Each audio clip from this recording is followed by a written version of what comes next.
Hey guys, it's Chris, and welcome to the Toneful video podcast, episode number 14. And today we're going to be talking about performance anxiety and 5 different things that I've done and learned over time that have helped me out with it. And what got me thinking about it this week is I'm going to be meeting up with some very dear friends this week. Ben, I'm really going to be excited to see you, and Alec, who plays Mobius guitars as well. You can check him out at Crisp Johnson on Instagram.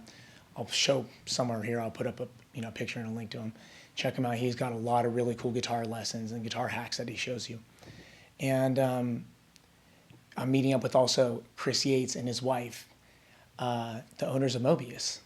So this whole week has been very exciting, but at the same time, because of the short you're kind of thinking, okay, we're going to be meeting up and we're going to all be playing guitars. I've been injured, and I've been kind of thinking about, I want to play my best. And a lot of times I remember, being my best guitar playing maybe at a little bit earlier where I wasn't injured. So I want to talk to you what I did this last week and a half to get ready, and why I believe I'm going to have so much fun playing guitar with my friends rather than being worried about trying to make music. So the first thing off the bat, the first hint I can give, sleep. If you can't sleep 8 hours a day, sleep consistently the week before. You want a minimum of 6. Remember, once we get under 5 hours, I don't care how good you get at not sleeping and getting through your day, you're risking performance. To just not sleep, that's not worth it. You're risking your performance. So get 8 hours of sleep. If not, do 4 to 6 hours in a nap added in. Get at least another REM cycle, 90 to 85 to 100 minutes in that area. Everyone's got a little bit of a different one, but the REM cycle is generally around 90 minutes. So you need to get that locked in because you need to be sleeping enough that your brain can relax, and when you're calling upon information, the synapses that live in your brain can call as quickly as they can. So sleep is definitely the first one that I would recommend for anyone who's trying to work on that. The second one, this might seem like you always hear this, but prepare. So from the moment you know about whatever said event or recording a video, or if you have a goal for making your own YouTube channel and you're like, I'm going to play this song and I need it to be this way and I need it to be done by this certain time. Well, what do you think that entails? How many hours does it typically take you to learn a song? How long does it typically take you to learn something where it's very good? A lot of people can put themselves up to the antics of just saying, well, I play 6 hours a day and I do this, but do all the things that they contribute. These little factors actually contribute to their song learning, or is it just a technique thing? Or is it more a physical thing where they're building up mental coordination and dexterity? And every one of those things is needed. But I think bar none, from the top, preparing for what you know you need to be. So if you're going to be playing over something that requires you to have a lot of improvisation, then you should be working on harmony a lot. You should be working with the loop pedal a lot and playing different chord progressions and seeing how you connect with chords and how you connect with things. So preparation is multiple levels. It could be as simple as learning a song. So you're like, I have the sheet music, I have the recording, and I'm working on that. And that's great. And you can work on that music. But on the other hand, what if you need to learn a different technique on your instrument that's different than usual, that requires you to go back to almost a fundamental level? You're like, okay, I'm going to learn hybrid picking, or I'm going to learn how to do legato on a piano with, this certain way for a song that I need to go back and forth. Now I need to build muscle memory and dexterity to make that technique something I can do without having to be affected by the fact that I'm in a state of performance and it's new to me, so I have to be able to tie this down. So if you know you have 2 weeks, do you need 2 hours a day? Do you need 3 hours a day?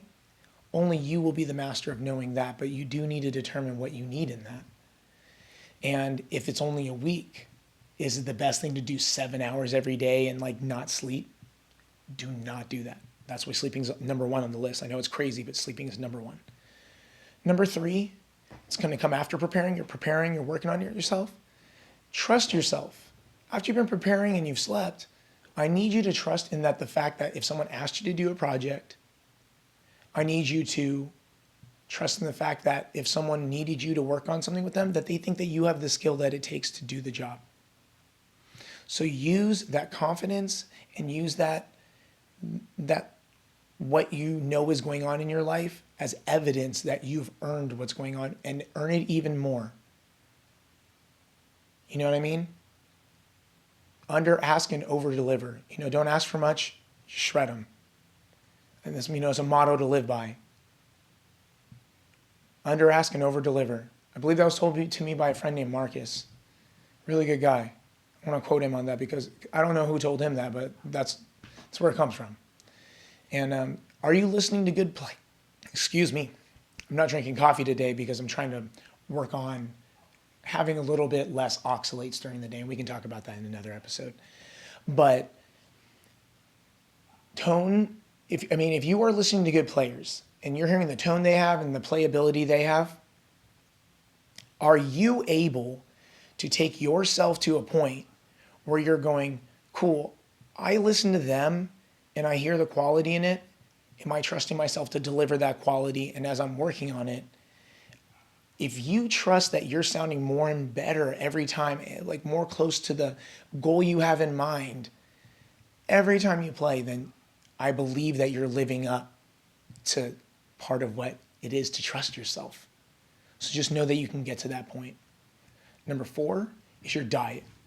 And I do believe that a week to 2 weeks before the performance time, if you have a month, do a whole month of this, lower your sugar intake.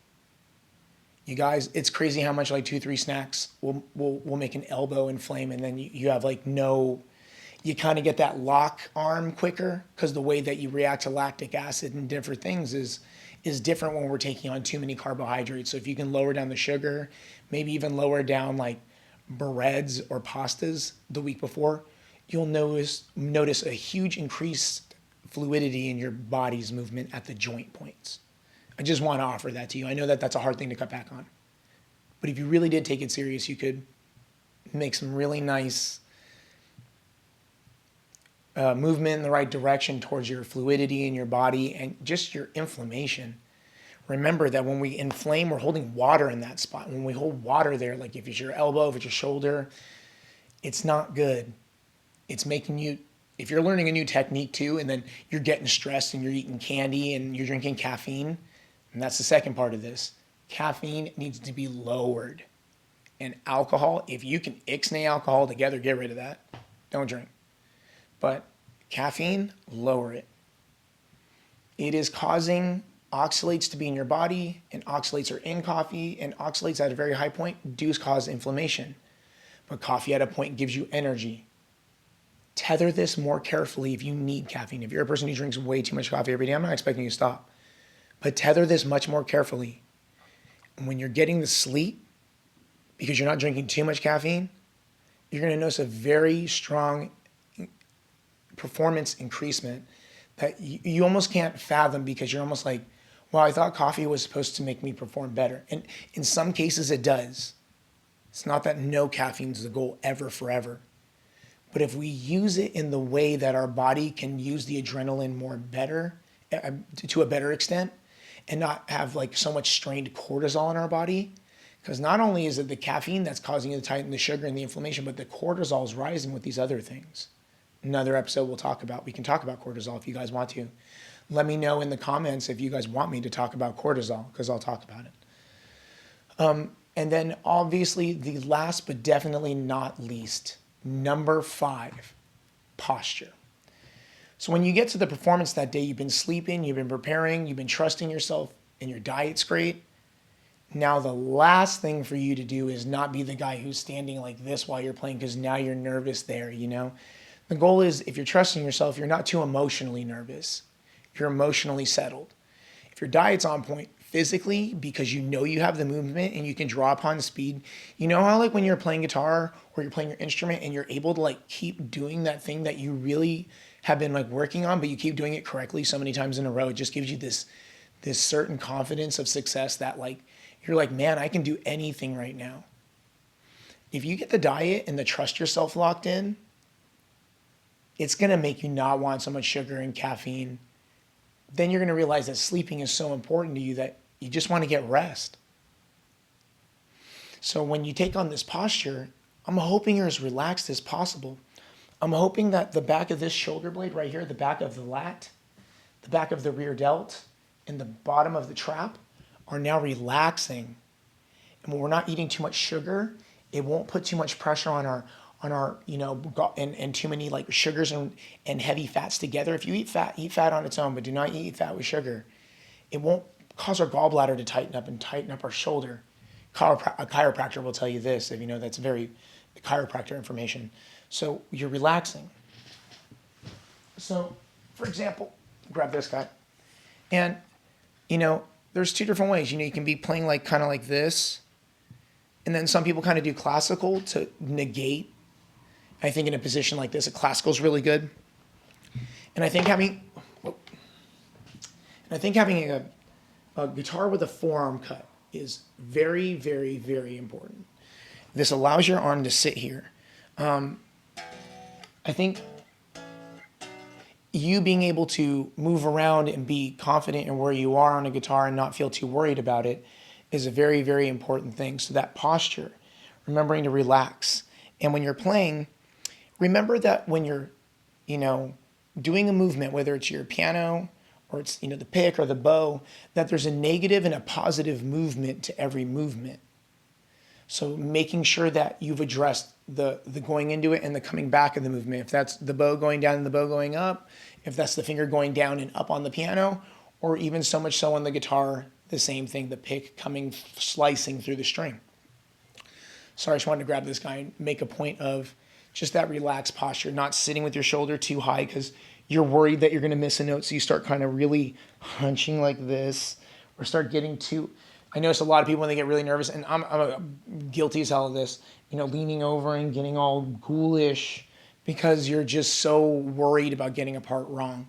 Again, the head being far back and you having your space, because remember these fret markers, they don't even need to be viewed from the fret front because they're set there so you can relax and actually look back here. Trust yourself. The fret markers are there. That's all you need.